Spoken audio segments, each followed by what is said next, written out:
Good morning, everyone, and thank you for being here, and thank you again to the media for getting out this information, whether it's daily or especially on our Monday morning briefings. And I'm going to take my mask off. Deeply appreciative of, again, Dr. Kerouac, the President and CEO of Bay State Health Systems, for being here, and Dr. Robert Roos, the Chief Medical Officer of Mercy Hospital, Trinity Health, for being here. And as we have done in the past, after my update, I will bring these respected gentlemen up to give their briefings and then take questions from the media ASAP so they can get back to their important duties at Bay State and Mercy Hospital. I want to thank our sign language individuals. Thank you very, very much for always being here. Appreciate that.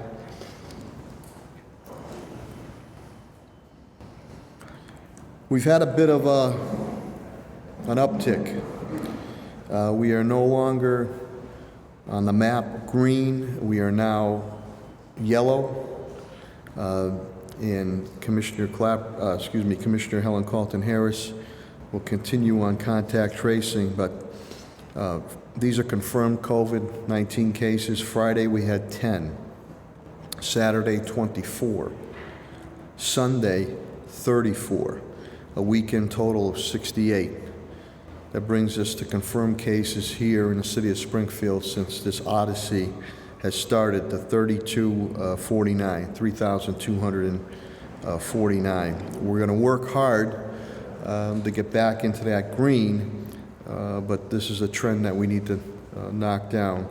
It looks like, and Helen will get more into it, a lot of the numbers are coming residential. So that seems to be that maybe after Labor Day, people were getting together. Households have maybe little parties, but they seem to be residential.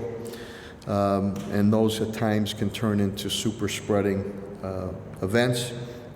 The other thing too, and Patrick Leonardo's here from AMR, Governor Baker's initiative on Stop the Spread. And Helen and I advocated with Dr. Kerouac, Dr. Roos, more and more testing. That could also play a role, that we're doing more and more testing now too, and we have to follow up on the contact tracing.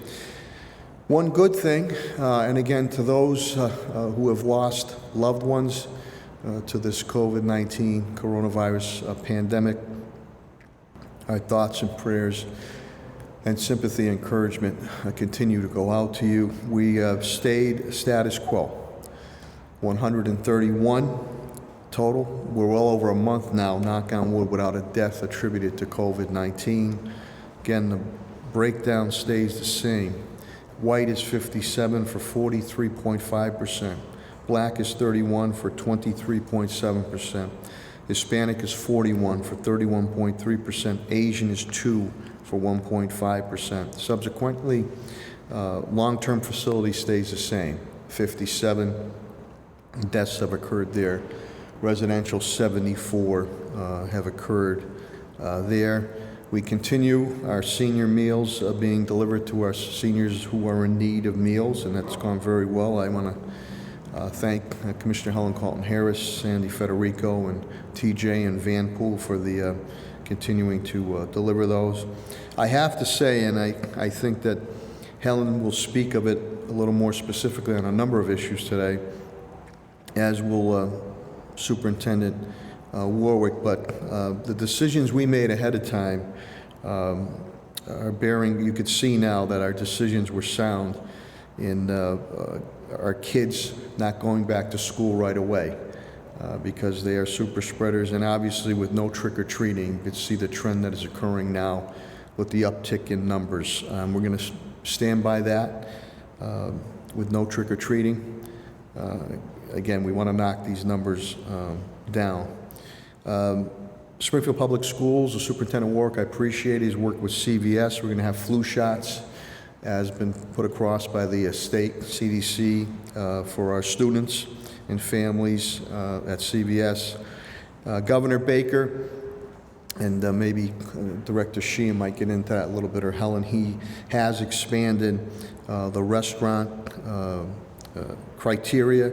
You can now sit at the bar, properly distanced with food, and tables up to 10. We had another meeting with the new president of the Western New England University, President Dr. Robert Johnson.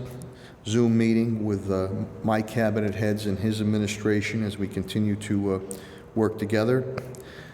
Bright nights. I want to thank my cabinet heads, and I want to thank from Helen, Colton, Harris on down, and Pat Sullivan, Chris Signoli, Commissioner Clapprood, and all in working that the Spirit of Springfield, Judy Matt, and the Board of Directors have worked very closely with us. We feel that we can put across a safe event, and we do need some holiday cheer. We need this more than ever now, and so we're looking forward to bright nights. And I want to thank all our generous benefactors, our business community and philanthropic community. And I also want to give a shout out to Dr. Kerouac and Dr. Roos. They had input on this too, on how we can do this safely. It's pretty unique being in the vehicles. It's modified quite a bit, but we're happy we're able to do that. I want to thank Dr. Kerouac again, working with my former chief of staff, who's now the executive director of Springfield Housing Authority. They're doing specific testing for our Springfield Housing Authority. Many of those individuals are seniors, so we appreciate that. We had a good give and take, or good community. Another Springfield Police Department Community Relations forum, listening forum.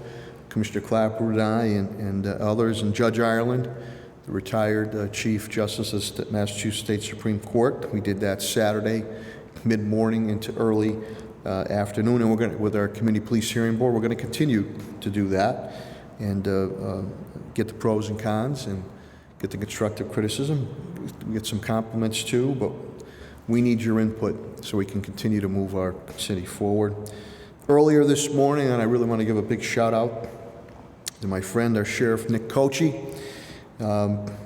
We had about, at one time before COVID-19, about 100, and I don't want to call them inmates, but residents under the sheriff's care that would work very closely with city departments. Pat Sullivan, Chris Signoli, doing interior and exterior work. Invaluable. They were learning skills also.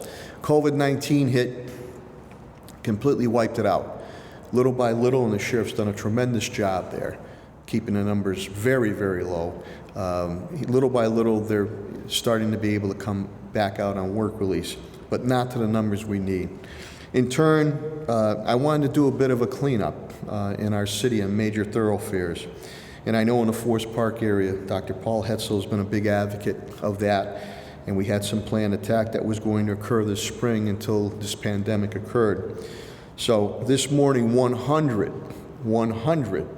sheriff employees have hit the streets of Springfield with Director Signoli's men, DPW workers, who I greeted early this morning.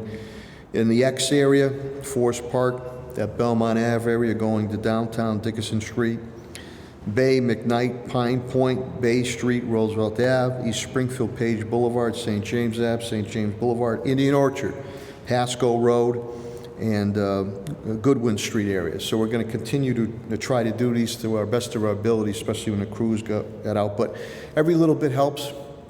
Aesthetic quality of life.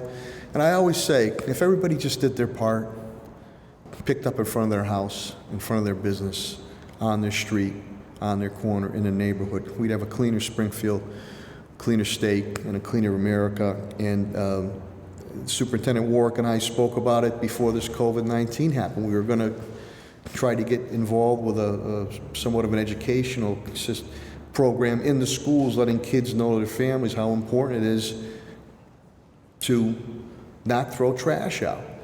And I hearken back to my younger days. You remember the commercial with the American Indian and the tear coming down his eye when he saw people throwing trash out of their car or just throwing trash down, saying, you know, somebody else will pick it up. Well, somebody else might not pick it up, first of all, and you should be picking it up. So we need to show a little bit of pride here. So that's a start. Commissioner Helen Colton Harris, even though today is very balmy and very muggy and humid with a high dew point in 70s and near 80-degree temperatures today. The Cold Weather Task Force is going to be reactivated very shortly, should be calling a meeting, and we're putting a concentration, she'll speak more of it, on COVID-19 and the flu. And then finally, before I do a brief on cabinet heads, we met again with the methadone clinic down our south end, Lower Forest Park area, with the hierarchy there, and South End Citizens Council, President Leo Florian and Shane, and the business community with Commissioner Clapprood, Captain Keenan, and others to form an MOU, MOA on communication on some of the activities that trickle out into the area businesses and residence areas. If it is not a criminal type activity, then we're going to have a communication aspect where these people, whether from methadone clinic, get the help that they need and do not bring any type of negative criminal activity to the neighborhood, the park, and or the business community. Commissioner Clapper will be up here shortly. She's down 5 now. COVID-19, 5. 4 National Guard call-ups. They still stay busy. They made some major arrests in the East Field Mall parking lot, guns and drugs arrests there, and made some arrests down at the Zone. Some shootings occurred there. They made arrests there. Commissioner Calvi, nobody is down on COVID, which is fantastic, and they had a very smooth and good weekend. The DPW Director Chris Signoli, nobody is down on COVID. Somebody unfortunately plowed into the traffic light accident in Pine and Central Street by the package store there. Director Signoli and team are working on that. We'll have that fixed temporarily. The stop signs are there. Superintendent Warwick from the schools, just over the weekend we gave out well over 100,000, almost 102,000 meals. Again, that's breakfast, lunch, dinner, and snacks. Comcast, I want to thank the superintendents, worked very hard. They're going to help us with essential program for our family and students. So thank you to Comcast. Overall, we've given out 3.1, almost 3,146,970 meals have been given out since this pandemic has started. Pre-K starts today. The iPads, they'll be getting their iPads, and again, all our students and families have laptops, and that goes from K all the way, kindergarten all the way up to 12th grade. We continue our review with our industrial hygienist, Bob Kirshner, and all our city buildings. Again, there is not an air quality situation, not at all. There's no issue there with the new COVID-19 regulations. It is key about the movement of the air and the ventilation of the air. CAFO, Chief Administrative Financial Officer TJ Plan indicates to me on finances, we're down a little over $1 million, $1,040,000 down for FY21. Since this pandemic started, we've lost probably around 8.7 lost revenue, $8.7 million in revenue. We've been able to knock that down to deficit spend at about 5.2. We've been able to offset on grants and other reimbursements that we will continue to go after. Pat Sullivan indicates to me that our system of the temperature checks and being checked at the doors is working very well, and we're going to continue that into the near future, and if we have to, we'll move it inside, but the employees, it's gone very well, and even the residents, our constituents coming in, have been very pleased by it. Again, he indicates he continues to work with all Helen, Danny Warwick, with Bob Kirshner, an industrial hygienist. They continue to review putting that report together. They're still going through that. And then Pat is also working with Director Signoli, TJ Plant, COVID-19 supplies. We must continue to stockpile. I know we will defeat this thing, but in the meantime, we have to continue to stockpile COVID-19 supplies. Director, Chief Development Officer Tim Sheen, the $1.7 million that he spoke about last week, CDBG monies, the public hearing was held, Zoom meeting, Kathy Bunno did that. This again is going for workforce development And the major money is going to go to specific economic development, direct assistance needs of our businesses, as we're going to continue to stabilize them as we work our way out of this COVID-19. My HR Labor Director, Bill Mahoney, indicates to me, I think we were about 25.5% unemployment. Still high, but we're knocked down in Springfield at 18.6, and we want that to continue to go down. And Solicitor Pakula, again, his status quo legal updates that were given at this point in time. So with that, again, we've had an uptick numbers. Some you could expect within reason, with people being out and about a little more, and more testing we're doing, but we need to knock this down. We have to knock this down ASAP. So we're going to need to continue to have your cooperations and assistance. We had a very good trend going for a while. Now the trend has shot up. We've moved out of the green, which was a tremendous accomplishment to the cabinet heads and rank and file, and to the residents business community for an mid-sized urban center in America. We're back in the yellow.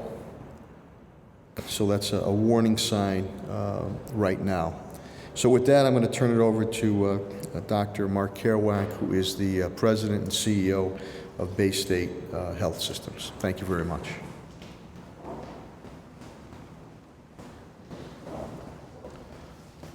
Good morning, everybody, and thank you again, Mr. Mayor, for inviting us. Thanks for the cooperation of your team. I also want to give you a tip of the hat about how carefully you've planned the response to this, not only the schools and bright nights. I even noticed that you were the only mayor wearing a mask at the Putathon. So congratulations. It didn't help me at all. Well, you know, I think the other side of that is that wearing a mask had no effect. Your game is so good that, that you don't even, it doesn't even make a difference whether you wear a mask or not. My own handicap. Well, not much new to report from Bay State Health. We currently have 13 patients in the hospital, 1 in the ICU. We're continuing to test about 1,000 patients a day. Our 7-day average positivity rate has ticked up a little bit from 0.9 to 1.1%. Still a very low rate, but it's gone up ever so slightly. We are testing new platforms. We're hoping in a few weeks' time to double or even triple the number of tests we're offering. About a third of the tests we've been offering thus far have been outreach to other healthcare facilities, skilled nursing facilities, public housing, homeless shelters, etc. Our stores of PPE are adequate.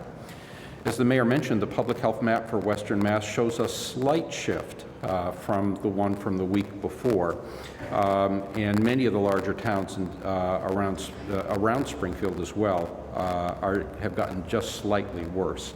Remember, this is a report that looks at the number of new cases per 100,000 people, averaged over 2 weeks, so it smooths out the curve. But in addition to Springfield, Agawam, Chicopee, Ludlow, East Longmeadow, and Holyoke have all had rates that have increased slightly.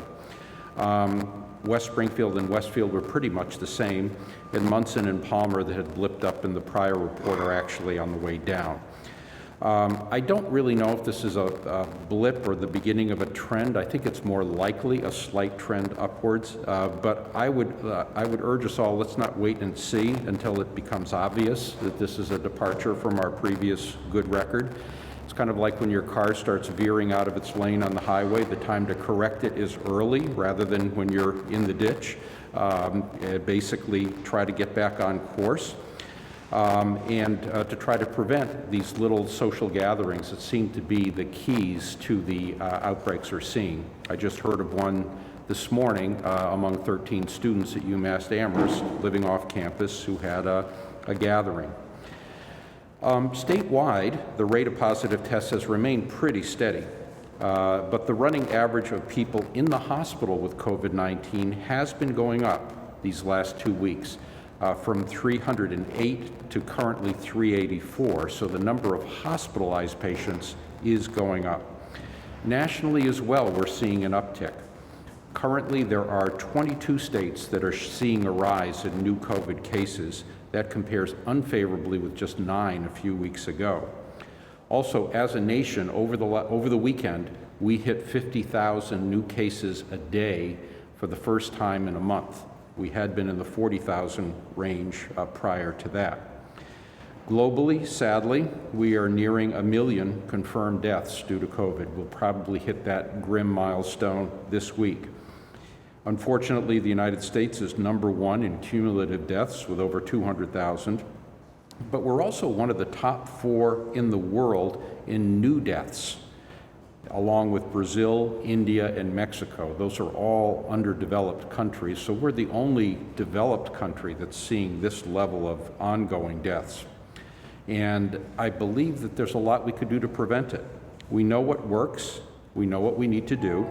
Wear a mask consistently, practice social distancing, 6 feet, wash your hands, get a flu shot.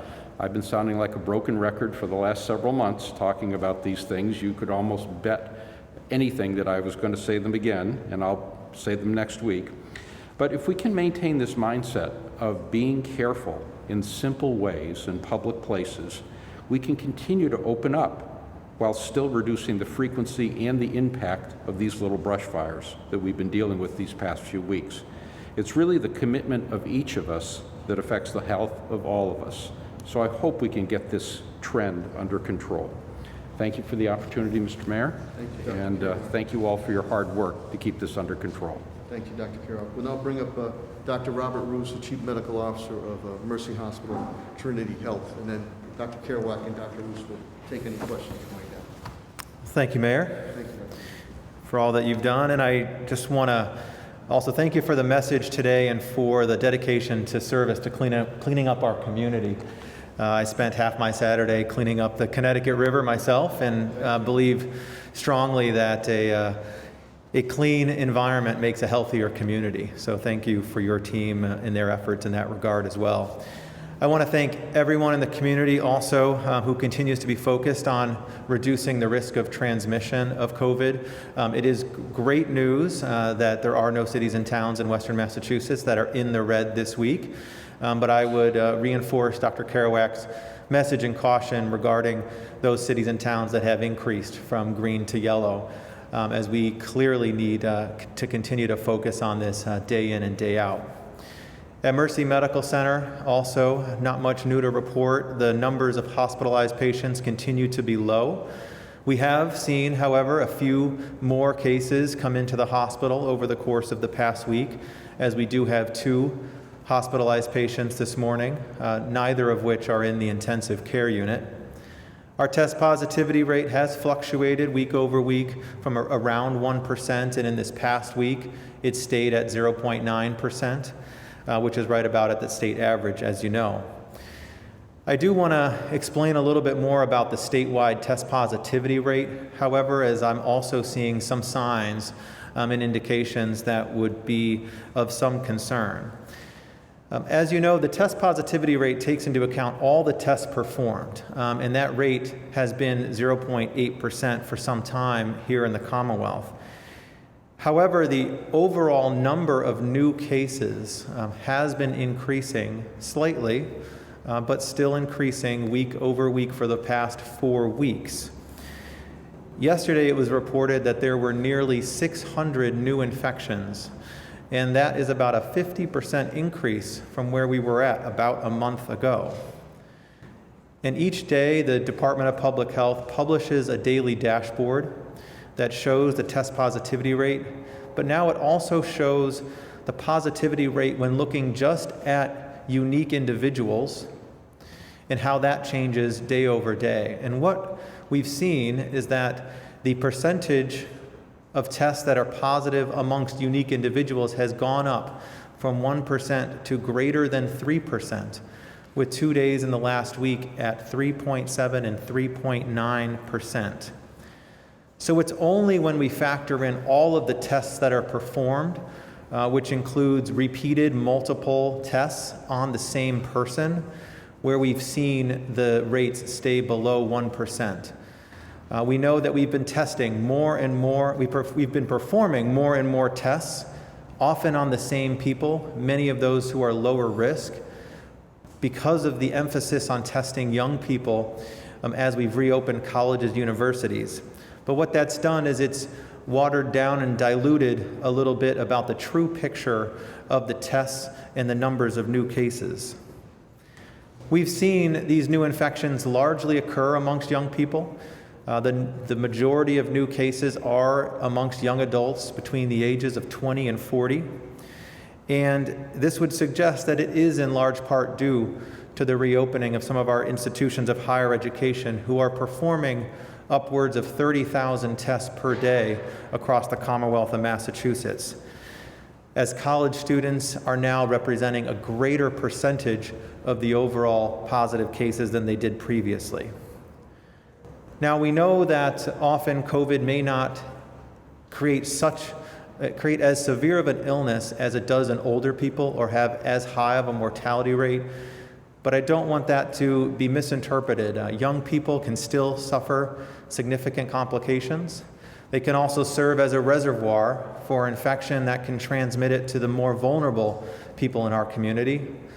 And there are more studies coming out showing the impact that even a relatively mild coronavirus infection can have on otherwise young, healthy people, particularly those that have inflammation of the heart muscle or myocarditis. And there are cases where this can linger and produce lasting effects and may even impact the ways in which we screen young people or athletes before entering into athletic activity if they've had the coronavirus in the past. The second indicator of concern Dr. Kerouac also mentioned, and that's the increase in hospitalized patients in the Commonwealth week over week. The 3-day average going from 308 to 384. And this morning, more than 400 individuals hospitalized throughout the state. So it's quite clear, we must be vigilant. We are not out of the woods by any degree yet. Dr. Kerouac has used the, I think, very useful metaphor of fighting the brush fires before it turns into forest fires. And in this case, I think where we smell smoke, we must assume that there can be fire. I want to continue to remind each of us to continue to take the precautions to keep it front of mind and to be mindful of others. We have a long way to go in this.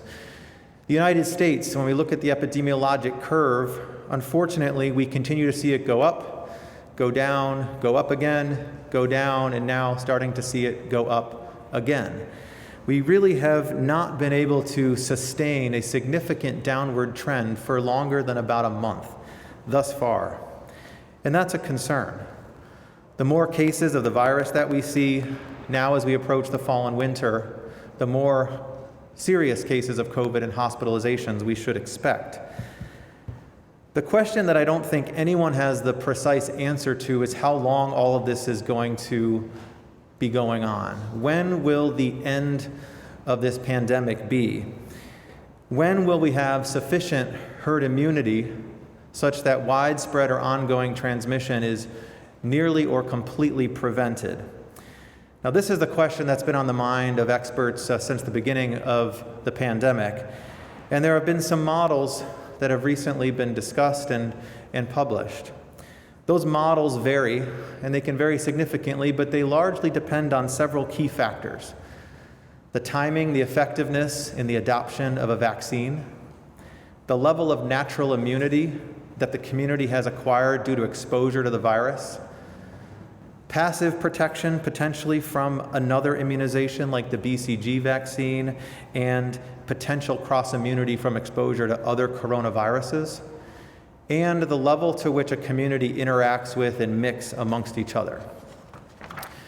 Well, this past week there was a nationally representative sample that was of a study that was done in The Lancet, a prestigious medical journal, that showed that it's likely that less than 10% of the entire United States population has antibodies to SARS-CoV-2 at this point. It also showed that there are going to be regional and population differences. In this particular study, it showed that the individuals that were tested had about an 8 to 9% antibody positive rate, and that it was disproportionately those living in Black and Hispanic communities were exposed 2 to 4 times more to COVID than other communities, and that urban low-income communities were exposed about 10 times more. There were also regional differences, where it showed that likely only about 5% of people in the western part of the United States have been exposed, whereas many as perhaps 25% in the Northeast. And there may even be some areas like New York City that have even a higher rate. But what that means also is that if the country's natural immunity or exposure to COVID at this point is only about 10%, then we are nowhere near herd immunity from that perspective. And we will be relying on a safe and effective vaccine to bring us to that epidemiologic end of the virus. I think it's absolutely critical that we wait for the clinical trials to show definitively that we have a safe and effective vaccine. And mathematical models would show that that vaccine needs to be highly effective, between 60 and 80% effective, and there would need to be widespread adoption, likely between 60 to 80% of the population receiving the vaccine, if we only have a natural immunity of about 10% across the country in order to sustain elimination of the virus. So that means that more than 200 million people in this country would need to receive the virus in this country alone in order to achieve that goal. So based on those models, this endpoint would be in the fall of 2021, meaning that we'd have to have at least one safe and effective vaccine earlier in 2021 and have widespread adoption and distribution. Without those factors, it's possible that this could be even longer and stretch into 2022 or potentially even beyond.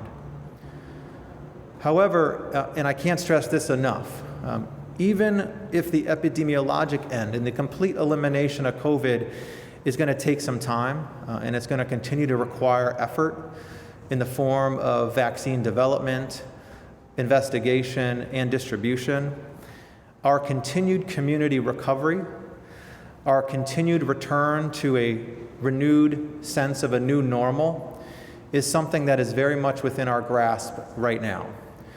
We have talked about it ad nauseum. We've talked about it since the beginning. If we had universal adherence to masking and physical distancing, if we had widespread timely testing and contact tracing, and we continue to rely on the science to guide our activities, we will absolutely continue to move forward. If we don't, and we see upticks, if we relax or we regress in those efforts, we will likely and surely see more infections and hospitalizations, and that timeline to any sense of normalcy will continue to be delayed. So I urge us all to do our part. Just as we clean up our communities for a healthier community, it takes each of our efforts and contributions. As we prepare for the colder weather at Mercy, we will continue our commitment to safe care and accessible care. We have our surge plans in place if we need more emergency department or hospital beds. We've expanded our availability for you to see providers from the comfort of your own home or receive a test. We have more than 30 days on hand of PPE. We have masks at all of our entrances, and we are also vaccinating all of our staff only with a medical or religious exemption for influenza this year in order to keep all of our colleagues and you safe. So your safety and the health of our community is our priority. Please, as we've been saying, wear a mask, sanitize your hands, keep your distance from others, be cautious about where you go and who you interact with. Let science be your guide. And lastly, to everyone, register to vote. Your voice matters, and your ability to exercise your right to your own health is critical. So thank you. Thank you, Dr. Roos. We now have Dr. Roos and Dr. Kerouac take any questions or comments from the media, and you can see the coordination and working together with Bay State and Mercy is critical with my city team. If and when there's a surge or a spike, that we're coordinated together, working as a team. So with that, Dr. Kerouac, Dr. Roos, for any questions or comments? Dr. Carlock, there's an interesting article in the Globe recently about the women's outbreak that had happened there. I was curious if you get in touch with any executives there and what you kind of experience you related to them about moving forward after what had unfortunately happened at Bay State in terms of how you deal with a situation like that at a hospital. Yeah, I read it as you did over the weekend, and I noted, I was pleased to see that our Chief Quality Officer, Dr. Doug Salvador, had been quoted and had commented there. You know, I think that one of the quotes that stood out for me in the article was, it's hard to expect perfection. You know, people get tired, people will lapse, these kinds of things will happen. And so we do, you know, feel the pain that the Brigham is going through in chasing this down. Any other questions or comments for Dr. Roos, Dr. Caroline? On the subject of flu shots, you're both making mandatory for all your staff, is that correct? Correct. We are. Talk a little bit about that. It's the first time you've done that, is that? I don't know. Be happy to talk about it. Yeah. So we have always had, for many years, we've had a mandatory flu vaccine, but with certain exemptions. One of those exemptions in years past had been the wearing of a mask. This year, we've removed that exemption, knowing that we're all wearing masks and feeling the particular importance of ensuring that all colleagues are vaccinated against influenza because of the importance not only for their individual health, but also for the public, the population, and the community's health. And so this is the first year that the only exemptions will be for medical or religious reasons. We feel that's very much in line with others, and the importance could never be more important than this year. Ours is the same. Yeah, ours is the same.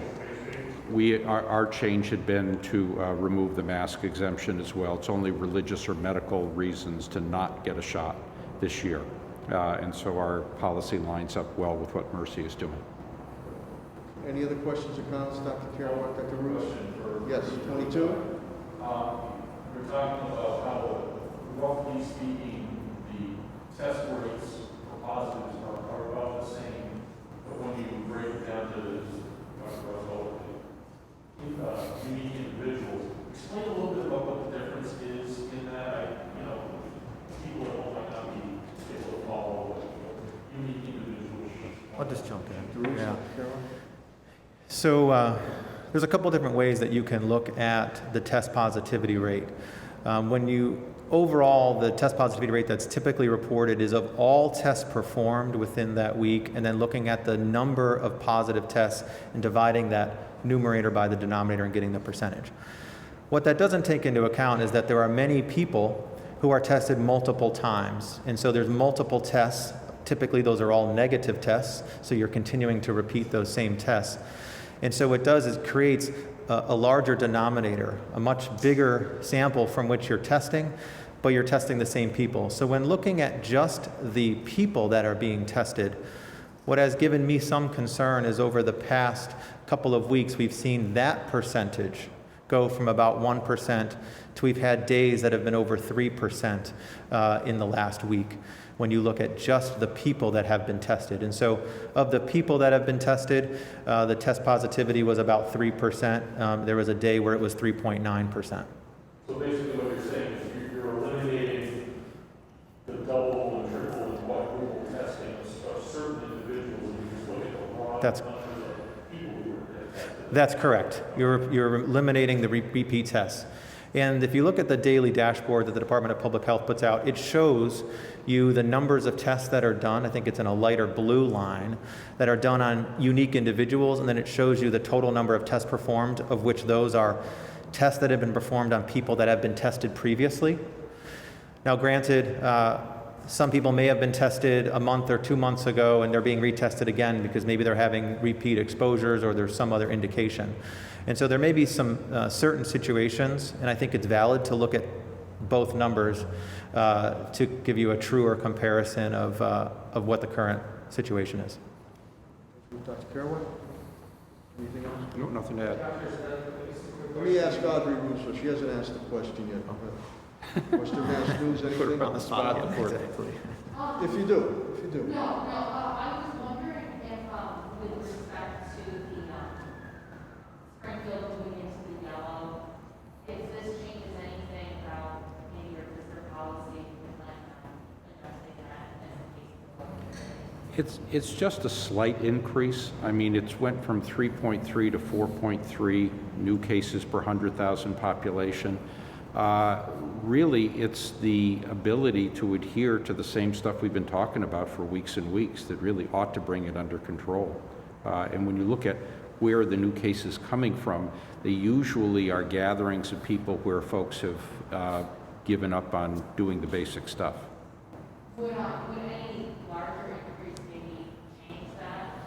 Well, I think if it continued to go in the wrong direction, that would be up to the commissioner and the mayor to decide if they want to basically intervene more aggressively. There have been a couple of cities in Massachusetts, like Chelsea, I believe, and Lynn and Everett, which had been in the red for weeks and weeks, where the governor has stepped in and put some additional measures in place. But certainly any of these reopening guidelines about what we can do and what we can't do really depend on what the baseline level of new cases is. The lower that baseline level is, the more and more we can try new things and probably get away with it. Thank you. Dr. Russo, anything at all? Nothing else to add, no. Any other questions? Okay, Matt, go ahead. Doctors, you mentioned before about the uptake in admissions, and obviously, we've had this conversation before about, what is admission-wise difference between like your numbers and the state. I'm just curious, do you have a sense of like how many people that walk into your emergency room, I imagine that's where most people are going to when they're receiving treatment for COVID, who actually have to be, and how often they actually be, given a bed in the hospital as opposed to being just treated and released at the times. Do you have a rough sense of what that is? It's about 40 to 50% of the people who come to the emergency room who are going to need to be admitted for COVID. Remember, there are a lot of people with minimal or no symptoms who never come to the emergency room. If we looked at our 100,000 tests, we've diagnosed 2,500, and I believe 1,100 have come into the hospital. And fewer as a percentage of those wind up in the ICU. Any other questions or comments? Yeah. I think it's very similar. I think we may have a slightly lower percentage that ultimately end up being admitted. That could reflect the slight differences in the acuity of patients that come to our respective hospitals. But generally speaking, it follows those same trends. I would say less than half are admitted, probably closer to a third, and then far fewer are in the ICU. As you can see, only having 2 hospitalized patients, but we have diagnosed cases through our emergency department over the course of the week for sure. Thank you, Dr. Russo. Any other questions or comments? Yes, 22. Are we still seeing the difference in the rates out here as opposed to the Eastern Mass that we were, say, a couple of weeks ago, but we were much lower than their average? I mean, I think it probably does. One of the ways to compare that would be by looking at that colorful map and looking at the western part of the state, having no communities that are in the red, tells us that our incidence rate is below 8 per 100,000 in every single community, where there are several communities out east in the cities, also into the Cape, that are red and have been red for some time.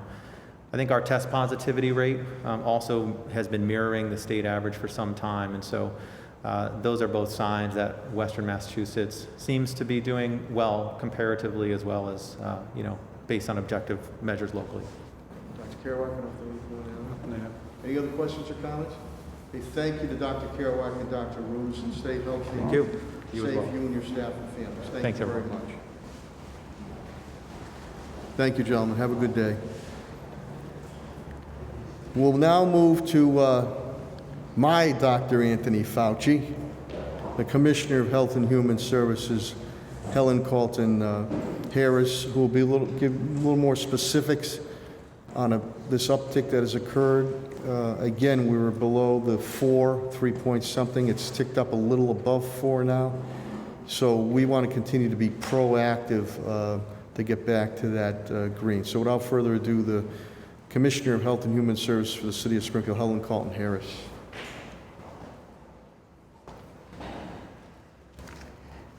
Good morning, and thank you, Mayor, as always. This is a week worth of data that you are seeing to my left.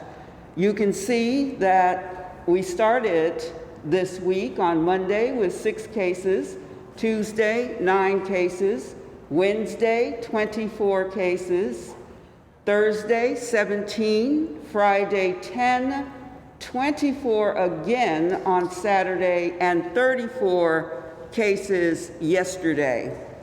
And so last week, as I stood here, I said that we had 51 cases the prior week. This week, we have 124. We have almost 2.5 times more cases this week to report than we did last week. We know that in Hampden County, there are 8,199 positive cases. The deaths, 776. City of Springfield, our death rate has remained the same, 131.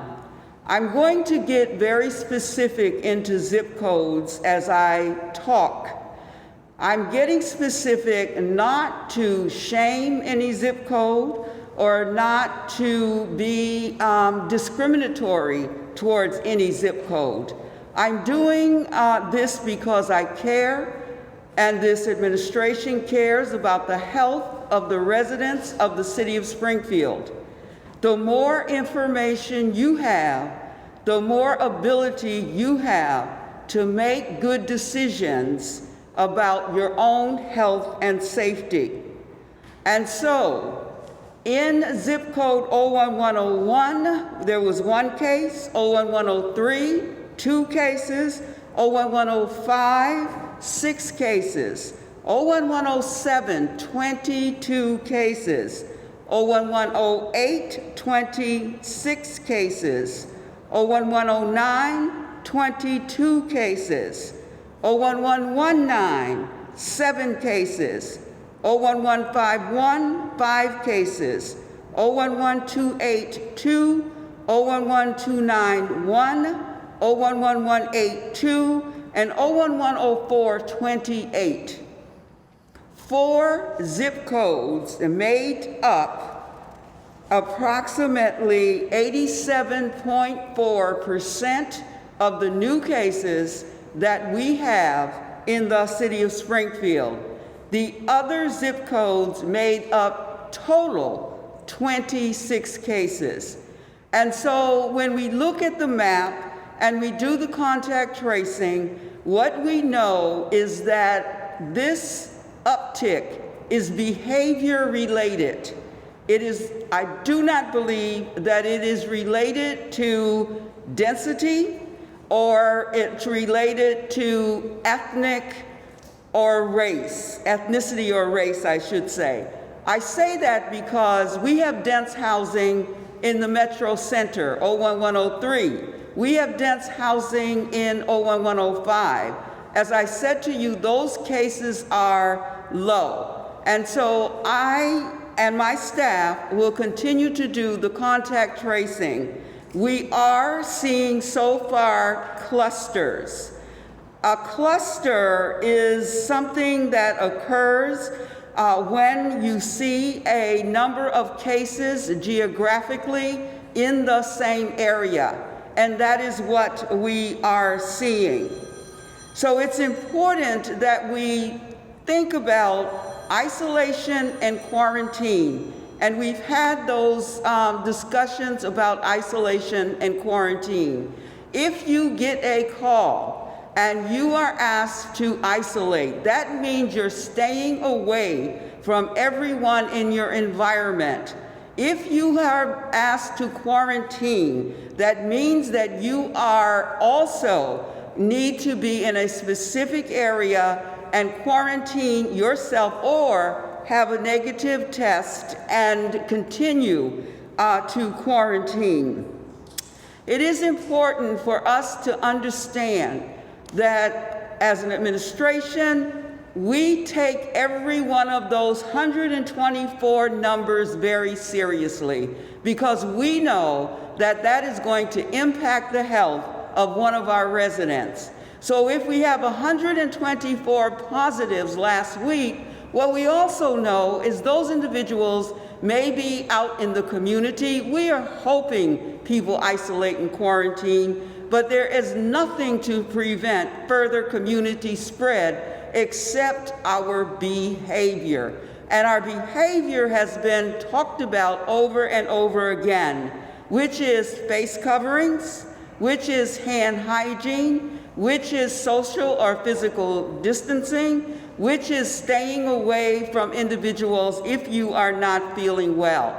And so our numbers have gone up. We certainly can geographically pinpoint where those numbers are coming from. We will be doing the necessary outreach to ensure we are getting information to all of our residents, but particularly those who are COVID positive in those areas. Now, I have more specific, granular information, but I am not going to release that at this time.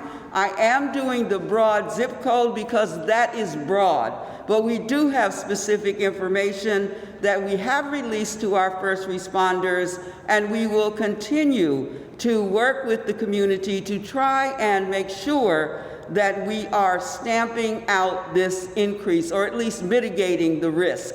Our goal is to mitigate the risk.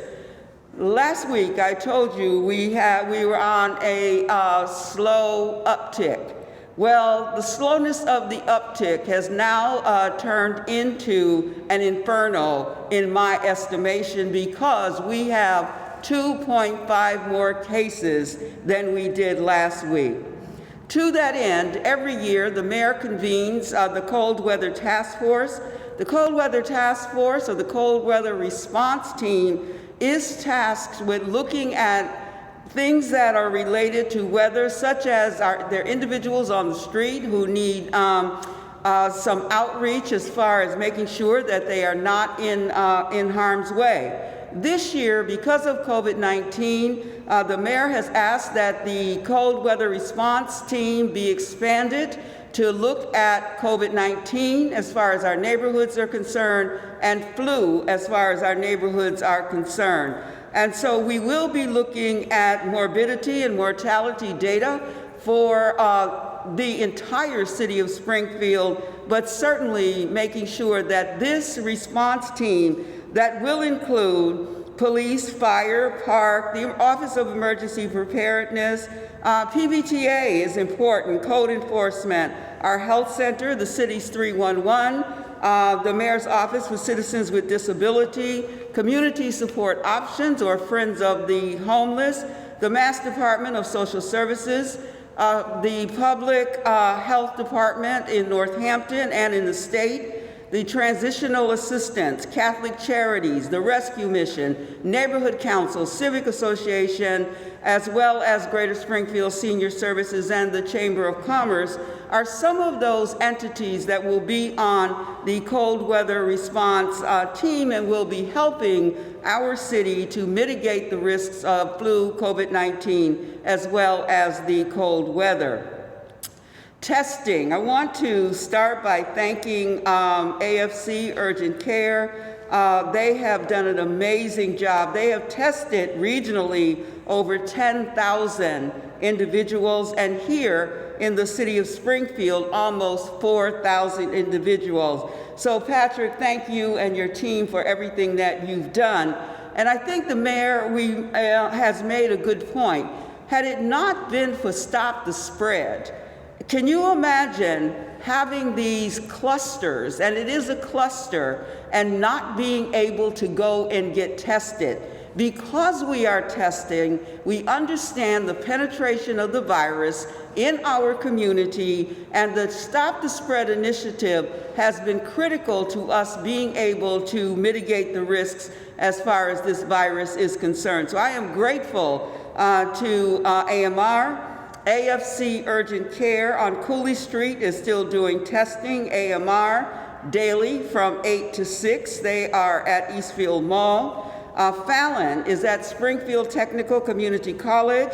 They are in Lot 3 at 460 Union Street.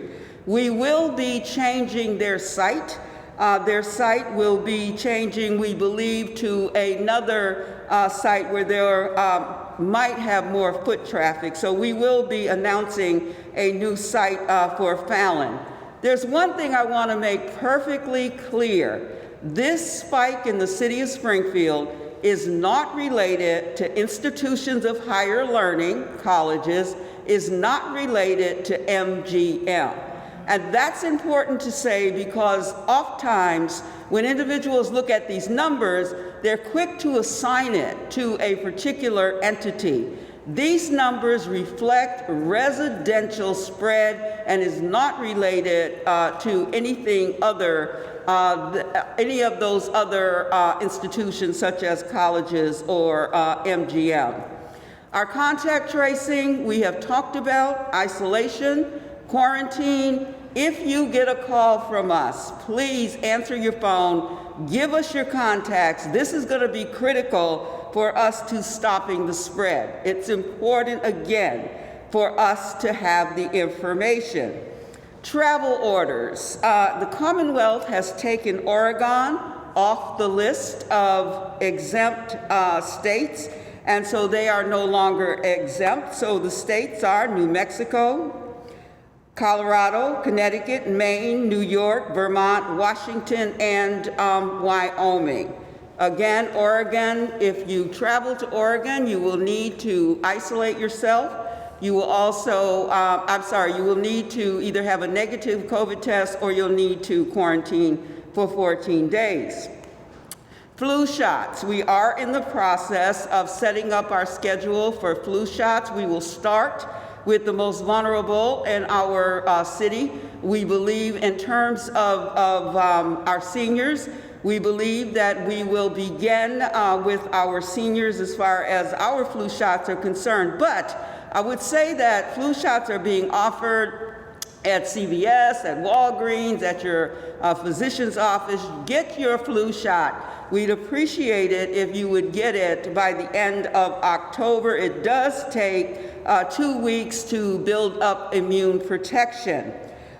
You can get COVID-19 and the flu at the same time, but the same measures that we take to prevent ourselves from flu are some of the same that we use for COVID-19. So persons with underlying chronic diseases, cardiovascular disease, asthma, diabetes, if you're immune compromised, please get your flu shot.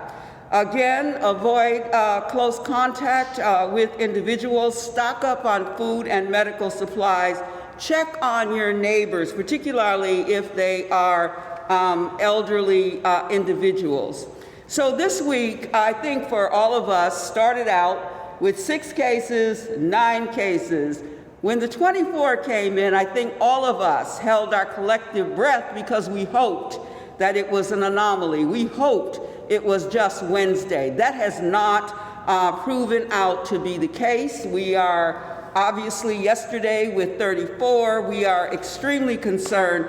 Again, we recognize the numbers aren't good, but what we're concerned about are the residents of the Pioneer Valley, the residents of the city of Springfield. COVID is a serious virus, a serious infection that can result in death or hospitalization. So we want individuals in our city to be healthy. We want them to stay strong through this process of eradicating this virus, and I believe that we will. So thank you. Stay safe, stay committed, stay strong, stay well. Thank you.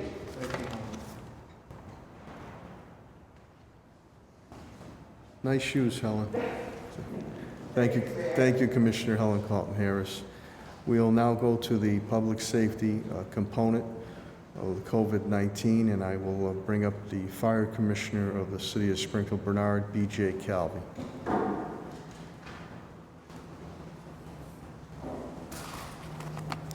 Good morning, everybody. Thank you, Mayor. I'd like to report that the fire department currently, we have no one out with COVID, so that's very good news for us. It's due to the hard work of all the rank and file members, the firefighters, the officers, the district chiefs, the chiefs on the job, making sure everybody's staying safe and special thanks to the building maintenance crew who still comes in every day and sterilizes the station and does a deep disinfection every day. So thank you to them and everybody working at the fire department. We had a relatively smooth weekend. We had no major incidents, so I don't have anything to report on that front. I do want to bring up one thing that happened this morning. We received our first prank call from a school student on a Zoom call who announced to his teacher that his house was on fire, and that turned out to be a malicious false call. To all the parents out there, the children may think this is fun and games, but that places everybody's life at jeopardy. We're now responding across the city, lights and siren, putting people's lives at risk, putting our lives at risk. So if you have children at home and they decide to do something like this, this is still a serious problem that really shouldn't be happening. So just keep an eye on things like that happening, and that's all I have for today. Thank you. Thank you, Commissioner. Thank you, Commissioner Calvi. Now we will get the police perspective. The Police Commissioner of the City of Springfield, Cheryl Clapper. Thank you, Mayor. Good morning. The police department unfortunately is down 5 because of COVID. 2 officers have tested positive, and 3 are out under quarantine. They have close family members who have tested positive. We're also down 4 due to deployment. The police department has a large number of officers who serve in the National Guard, Air Guard, and as you know, some of them were activated this past week. So 4 of my officers have responded to their National Guard units. Saturday afternoon, 1:40 p.m. in the Eastfield Mall, narcotics detectives seized a large capacity firearm loaded, more than 11 grams of crack cocaine, various drugs, and $3,000 in cash. Arrests were made of a 30-year-old and a 24-year-old from Kentucky on those charges, firearms and drugs. Sunday morning before 2 a.m., patrons leaving the zone, which does have permission to open, I'm told it does serve food. A 48-year-old man from the Bronx, New York, shot in the shoulder. This is the parking garage across the street from the zone. As the zone was getting out, officers rendered aid to the non-life-threatening gunshot wound. There was some interference in officers actually helping him, and there were some arrests made. The DB is still talking with him. That's about it on the police front. Thank you, Mayor. Thank you, Commissioner. Thank you, Commissioner Clapper.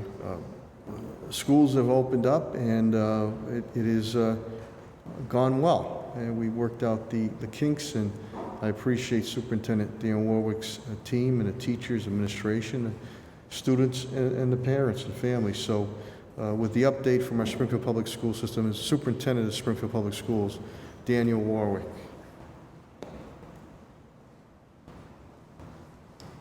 Thanks, Mayor. Morning, everyone. Like the mayor said, we have had a good opening.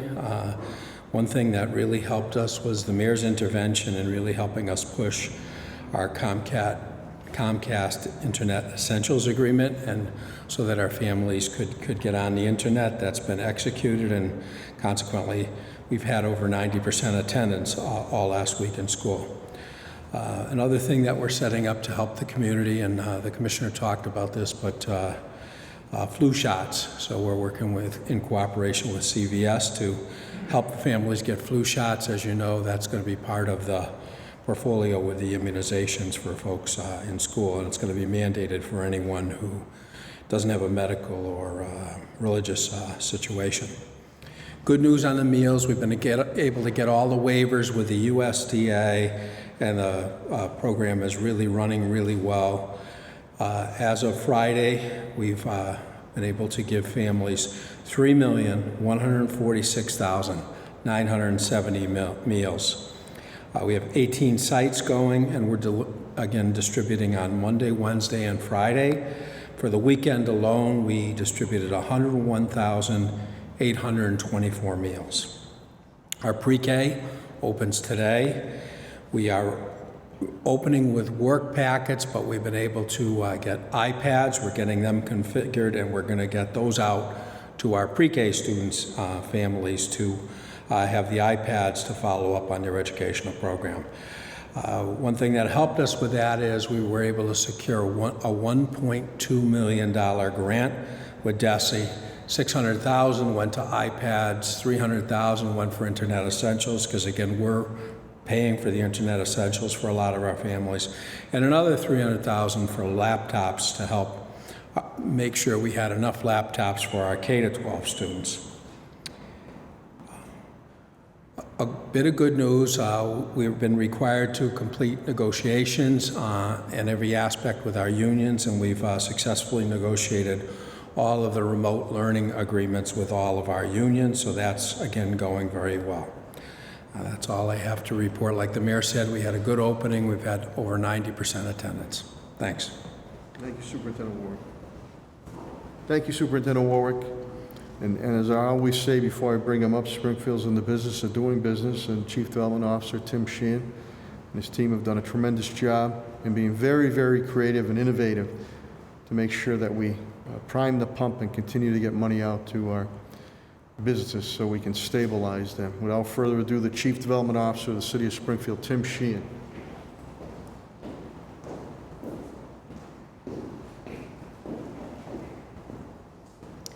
Thank you. As the mayor indicated earlier, we had the public hearing for the second tranche of CDBG funding from the CARES Act. This is $1.7 million. The public hearing was on the action plan to spend that money. The plan right now is to deploy the money into two areas, one in workforce development and training, and the other is direct assistance to for-profit businesses so that we can continue to support the needs of the small business community here in Springfield. With that, I think that one of the things that we've been focused on within the division is, as quickly as the funding is becoming available to the city, we're trying to move that money into the community as rapidly as we possibly can, because we understand the needs are there and that our ability to respond in a timely way is so important. So with that, thank you very much, Mayor. Thank you, Director Sheehan. Thanks, Tim. And again, I was with Director Signoli very early this morning. It was great to be with his team, his guys, and be able to fist bump them and thank them for what they've done since day one with the COVID-19 and coronavirus, of picking up trash and bulk and recycling and streets and you name it. There's a lot of construction going on in the city. The roundabout at Six Corners, tremendous rave reviews. The Central Street corridor is moving forward. Ruth Elizabeth Park, we're being redone there, in a traffic reconfiguration. Central Street and Hickory Street, Allen Street, that whole area is going up, and soon we'll have that monstrosity of MCDI down and continued improvements in that neighborhood. But Chris and his team have done a great job. Without further ado, the Director of Public Works, City of Springfield, Chris Signoli.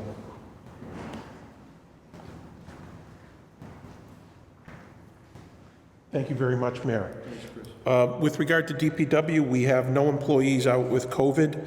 Last week there was a water main break up on Dwight Road, which is being paved today. The water main break that occurred a few weeks back on Dwight Street damaged a significant amount of Verizon lines that are having to be repaired one by one, so that is going to be taking a little while as well. As the mayor mentioned, we had a great event last week for Six Corners, rave reviews on the project, so I want to thank everybody who's been involved with that. As the mayor also mentioned, Pine and Central, traffic accident, car took out our traffic controller, so that's going to need to be built up. The cleanup, as Mayor was talking about this morning with Sheriff Kochi, I really want to thank my employees on that, as well as the sheriff's staff, and that will be going on all day today. I mentioned last week we have an advertisement out now for snow contractors, so if you have vehicles that you're interested in plowing for the city of Springfield, we have increased the rates this year, so I'm trying to get as many vehicles as we can as possible into the city, and at the same time we have a significant amount of job openings within DPW, so people who are out looking for employment, there will be a number of jobs out there, as well as all of our civil service positions that are posted in the city with regard to facilities, parks, DPW, to sign up for. So people who are looking for jobs, please look at the employment section for the DPW. With that, that is it for DPW. Thank you, Mayor. Thank you. Thank you, Director Signoli. Thanks, Chris. Again, a standard update from HR Labor Director, Attorney Bill Mahoney, who's here, and City Solicitor Ed Pakula. Pat Sullivan is out covering a meeting. We gave his update. So at this point in time, we'll open it up to any questions or comments. Yes, Audrey? My first question is under Commissioner Colton. Sure. Helen?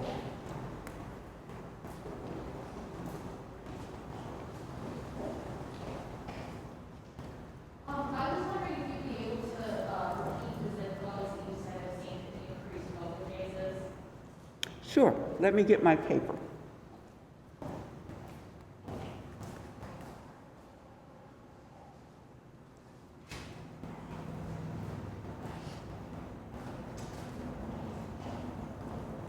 So I said 01101 was 1 case, 01103 was 2 cases, 01105, 6 cases, 01107, 22 cases, 01108, 26 cases, 01109, 22 cases, 01104, 28 cases, 01119, 7, 01151, 5, 01128, 2, 011291 and 011182. Thank you so much. And when it comes to the communities that are seeking increases, are you able to say the ages of the individuals affected? Because the 2 folks from the hospital said they were seeing a lot of increases in young people. I wasn't sure if that translated to those communities. At this point, I'm not able to give any more specifics than the one that I have given. We're in the process of doing contact tracing, so we'll have more information, but currently I am just releasing the numbers in those particular zip codes. Thank you. Commissioner, you said that you believe that this uptake is behavior related. Can you expand a little bit on what you mean by that? Well, I think last week when we talked about a slight increase based on Labor Day and individuals getting together. And so I believe this continued uptick has to do with behaviors. When people were together, we're not socially distancing, we're not wearing face coverings, and perhaps we're not using hand hygiene. There is such a thing, and we talked about this in the past, is that people are experiencing fatigue as far as COVID's concerned.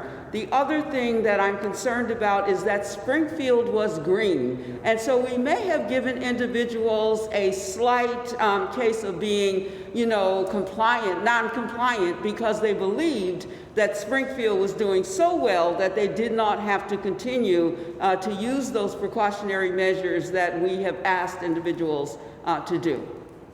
So is your contact tracing identifying any specific gatherings or parties or cookouts or anything that occurred over the Labor Day weekend that may be contributing to this increase? Based on the geographical addresses, we have identified clusters. So we have identified areas where individuals live in close proximity to each other, live in the same house, and so yes, we have identified clusters. Now, whether or not it was specifically, did an individual say it was a cookout, no, I do not think we have quite that information, but remember, we just got the 34 yesterday, and so that means that we still have contact tracing to do. We have more information that we need to gather. Thank you. Commissioner, I was just curious, I know that it's been excellent that we haven't had any deaths in the city in over a month, but I have noticed that there has been a continued uptick across Hamilton County as a whole. I realize that your purview is only the city itself, but do you have any insight into where this may be happening throughout the county, and particularly how we have been able to avoid it here in Springfield at all? Well, let me start with statewide. It would appear statewide that the deaths are down. I'm only seeing 1 and 2 deaths every time I read the report. And fortunately, none of those deaths have not been in the city of Springfield. I know that there were increased deaths in Holyoke related, I believe, there were increased deaths in Holyoke, let me leave it there. So that potentially could mean the uptick in Hampden County. But again, across the Commonwealth, as I look at the reports on a daily basis, I'm not seeing a real uptick in deaths across the Commonwealth. I'm sorry, across Hampden County. Questions of Mr. Colton Harris? I'm sorry, just one more. I mean, you mentioned the opening of the bar tops and the increase in the number of seating in restaurants. Are you, in light of what we've seen over the last couple of weeks, are you okay with those moving forward? I know that some cities have said, mostly just about the number of people at a single table, keeping that restricted. I know this is really also a small ball relative to everything else, but I'm just curious about your response about that. We will certainly adhere to the governor's recommendation. He has recommended increasing to 10. Certainly, I believe in the city of Springfield, that is probably something that we can adhere to. However, based on those numbers that we are reporting this week, we would ask our businesses, we would ask our restaurants to be also vigilant as far as how they receive their customers is concerned. I think the mayor has said this over and over again, but it's worth repeating. We do not want to continue to see these upticks. We don't want to take steps backwards. If in fact we don't adhere to the guidance, the governor at some point may have no choice but to bring us back to a phase 2. No one wants that, because that means that the gyms close, that means that the indoor dining closes. So all of those things that are opened in phase 3, stage 1, we could lose that if we do not adhere to the non-pharmaceutical prevention that we have asked everyone to do. Thank you. Any other questions, comments? Audrey, go ahead. I have some questions for the superintendent. Sure, Superintendent Warwick.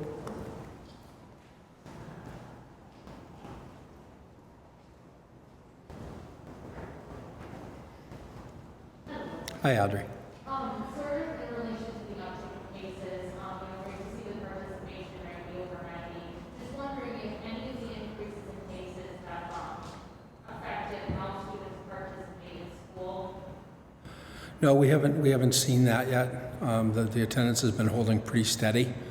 It does make me think, in talking to the commissioner today, that it validates the decision the school committee made, looking at the rates going up right now. So. And do you have a specific status update on the industrial hygienist and whether or not any of the school buildings have been deemed unsafe for returning to school in November?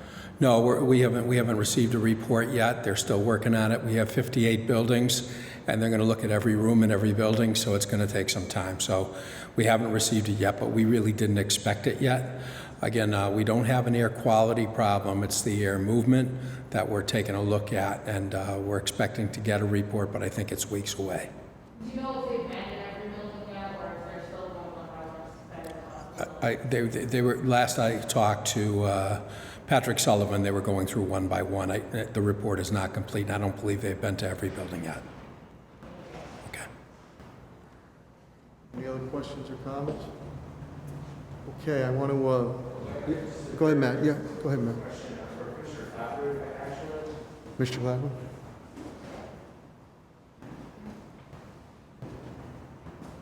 Commissioner, I asked this one mostly from some issues that have been coming up in some national reading. What is the policy about officers wearing masks themselves when interacting with the public? I know there have been some concerns and complaints that police officers, again, this is nationally, it's not really anything in Springfield specifically, not always interacting with the public wearing masks. So I'm just curious what the policy is for SPD. We have asked officers to wear masks whenever they cannot socially distance.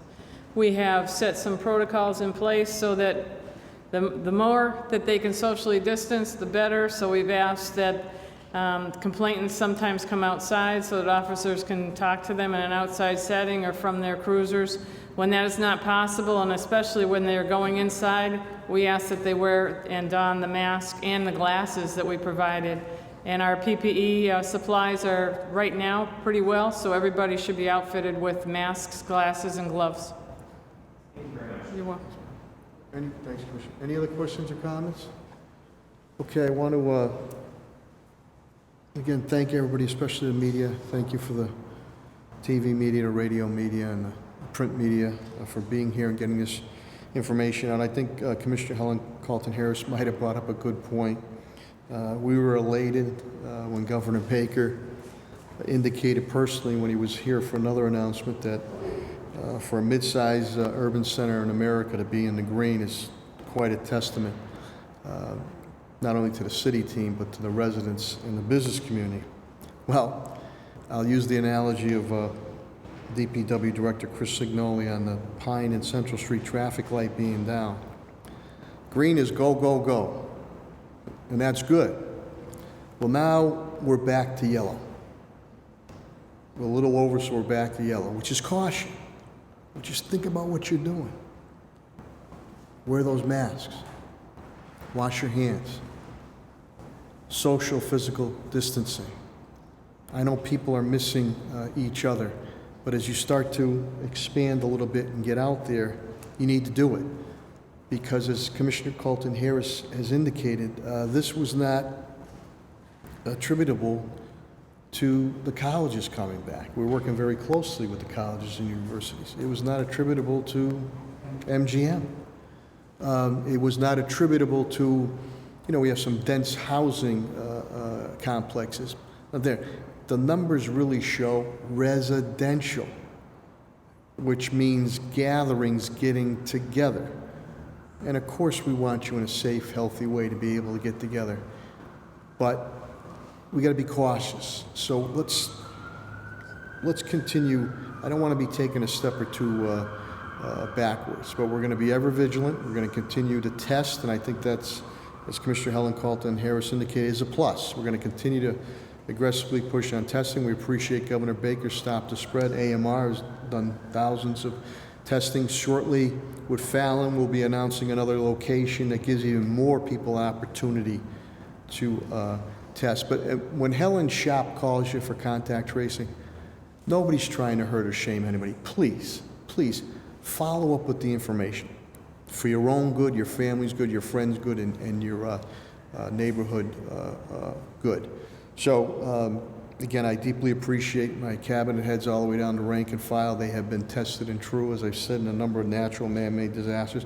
And I appreciate each and every one of you, the residents in the business community. I'm tired too, just like you are. But we can't let this COVID-19 defeat us. We're going to defeat it. So please, be cautious. Be cautious. We've made a tremendous amount of gains here. We do not want to go backwards. Please do not be careless. Please, for your own health and the health of your loved ones. So with that, go out and have a great day, and God bless. Thank you very much.